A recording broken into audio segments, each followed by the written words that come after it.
Tere, räägime siis natukene kanali plaanidest. Mul on vahepeal siuke äge soeng tekkinud, kuna ei pannud tähele, et juuksur läks nii agaraks, kuigi oli sama juuksur, kes mul kogu aeg on. Aga elu vajabki vahel muutusi. Et kanali plaaniga on meil siis niimoodi olukord, et me hakkame näitama siis Lõuna-Ameerika trippi. Iga nädal, siis iga laupäev tuleb siis natuke üle 10-minutiline osa. Ja ma arvan, et seda tuleb niimoodi üks paar kuud kindlasti, võib-olla natuke rohkem isegi. Et materjali on kõvasti, võtame parema välja. Ja tailood tulevad meil ikka siin iga paari nädala taga jooksul siuke 15-minutiline klipp, et seda mina ise ei monteeri ja selle eest ma nagu ei saa nagu sõna anda, sellepärast, et need ei sõltu minust, need ongi väga pikalt venima jäänud siin. Vahepeal ma juba mõtlesin, ma täitsa loobun, et kuna kanali pidamine ei tundunud enam mõistlik sisse monteerimise ostes, siis täna me teeme selle tai siiski ikkagi lõpuni niimoodi vaikselt siia vahele. Ja koheselt alustan ka Filipiinide tegemist, et tahaks samamoodi 10-minutilised lood hakata tegema. Nii nagu praegu hakkavad Lõuna-Ameerikast pihta samamoodi nädalas üks osa. Aga ma veel seda klauslit kohe kiiresti välja ei käi. Põhjus on see, et meil on väga palju filipiinlastest vaatajaid. Täna on eestlased meil vist 6. kohal alles või. Filipiinlasi on meil ligemale 20% vaatajaskonnast. Siis on seal Tai kõrgemal pool Ameerika ja isegi Jaapan on kõrgema vaadatavusega kui eestlased.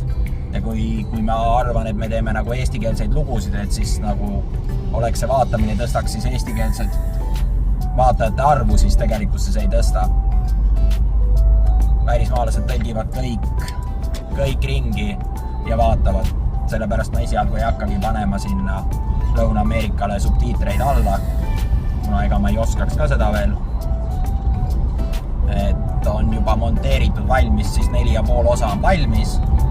Nii et katsun 5 osa homme õhtuks juba üles laadida, nii et on 5 nädala materjal kohe Ameerikast üleval.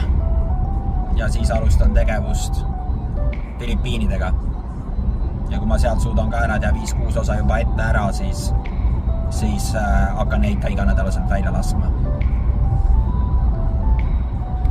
Et oleks üle maailma kõigile midagi anda, sellepärast et meie vaatamine toimub niimoodi, et mitte ükski tund kuskil ei ole nagu vaikust, ööpäev ringi vaadatakse ja hoida neid. Täna on küll vaadatus natukene alla läinud, jääb siia natukene alla 20 048 tunni jooksul, kuna ma lihtsalt ei jõua teha neid lühiklippe ja kõike korraga, et on vaja natukene ka oma elu elada. Ja siis kohtuteemasid on ka välja iga 2 nädala tagant, siis seal on mul selliseid põrutavaid uudiseid, mida ta isegi ei usuks. Aga nendest räägin ma siis, kui on jälle umbes iga 2 nädala tagant tuleb seal ka üks lugu välja. Räägin seal oma kogemustest, mis seal toimub, kuidas, mille pärast ei ole seal mõtet käia üldse ja nii edasi ja nii edasi ja nii edasi. Toon oma kogemused mitte ainult juhtu põhjal, vaid sellepärast lähebki paar nädalat ikkagi aega iga klipiga, sellepärast, et ma panen ka vastavat tõendusmaterjali siis taha tausta peale. Et ma ei mõtle neid lugusid välja, vaid sellepärast, et kui ma lihtsalt räägin, siis sellest ma arvan, et seda keegi ei usu. See ei ole lihtsalt reaalsus. Aga nagu elu on mind kasvatanud ja teinud, et ma olen S-magnet ja midagi pole teha. Aga ükskord on piirid, kus võiks nagu eluga ilusaks minna. Ma ei laida oma elu, mul on elu väga hea. Ma ei kurda mitte millegi üle.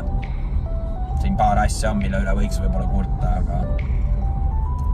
aga mis siin ikka pikalt teile ka rääkida, lihtsalt andsin teada vahepeal sellest kanali seisust. Et kõik ilusad teile ja ilusad päeva jätku kõigile ja